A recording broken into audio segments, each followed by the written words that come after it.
Okay. After Snoop left, there was the incident at the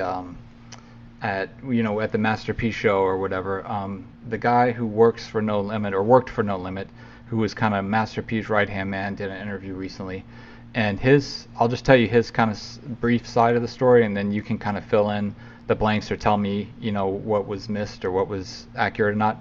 So he basically said that you guys came around at the show and that Snoop kind of got out of pocket by breaking away from the rest of the No Limit people, and that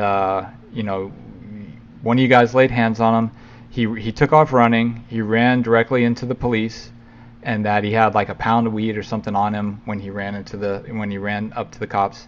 But where it changes is that he says when Snoop was running, that you guys were running after him, and then they started, the whole No Limit entourage ran after you guys, and that LAPD pulled the weapons on them, and that they, were ordered to get on the ground, that they turned around and went back into the arena, and that they saw you guys and quote unquote put you in check, and then they had the limos pull out front, and they went out with the crowd, got in their cars, and got away. That was his short kind of version of it.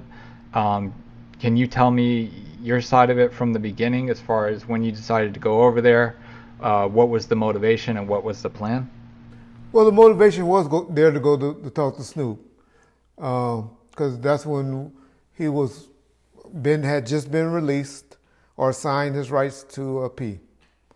And so, but he was being disrespectful at the time. So we was going to talk to him. We went to talk to him, me and P, because we had been on the phone dealing with each other, me and P, and a guy named Mark Benish. That's who ended up taking Snoop over to TVT Records and started running it. He used to be like the number 2, number 3 guy at Priority. His name was Mark Benish. So they were there. I was there kicking it with Mark Benish and talking to Mark Benish. And then P came over like, "What's up, Reg? How you doing, bro?" And, we talked for a minute, and I was like, "Hey, we need to holler at Snoop." Because, Snoop and them was off to the back and in a different room, in a green room. And so he said, "Yeah, Reg, go." And he took me and, showed me, "Hey, this is Reg and them from Duff Road. They need to holler at Snoop. They got some unfinished business they need to handle," is the exact words. And they left and they went and got on the stage. Left. So now Snoop and them, there with his people. Daz was even with them that particular night. And Daz was still with us. We was about to do a video shoot for Daz on that particular, in a week or two coming up. We had a budget for $350,000 to do a video shoot for him. And so I remember, so we go in there and I'm talking like, "Snoop, man, why you dissing the homie? You doing all this dissing and talking crazy. The dude let you go. You gonna stop that, homie.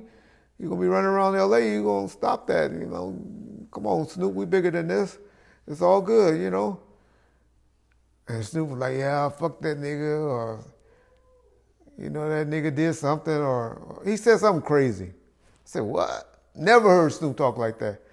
But he was high and he thought he had all those, I guess, soldiers with him or whatever, but they had left. I don't think he realized they had left. They went and got on stage.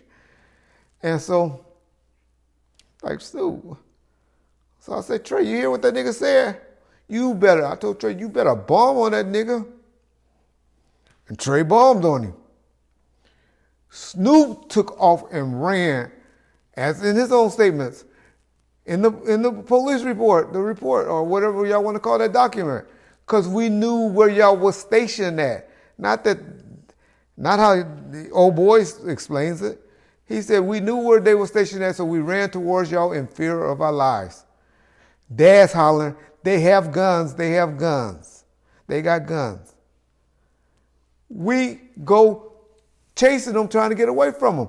By then, people were scared from the running and stuff, and they hear like what they thought were gunshots. Now the whole auditorium, the Universal Amphitheater, is emptying. But we in a green room in a back room. We went a different way. We went out through the audience. I was smart, I knew it. We went out and mingled up within the crowds. They the one came running backstage and ran out towards the police and all of that way. That's why we didn't get jacked, because we went out through the auditorium and went out that way. And so we ain't made no contact. The next time I talked to Master P was the next day. Him and Snoop called me on the phone, and we all three had a conversation on the telephone.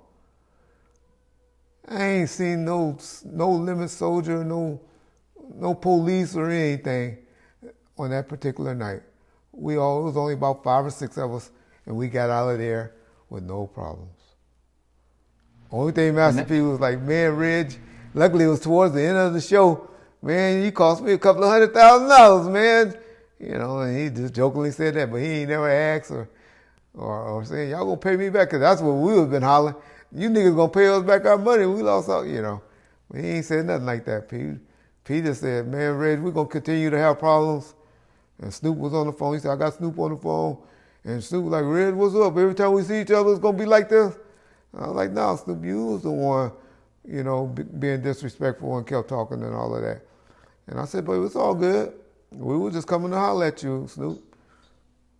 I don't even think I have spoken to Snoop since then, or anything to deal with Snoop, other than when he did something for me on the Relatives, with the Relatives album. And that was through other people.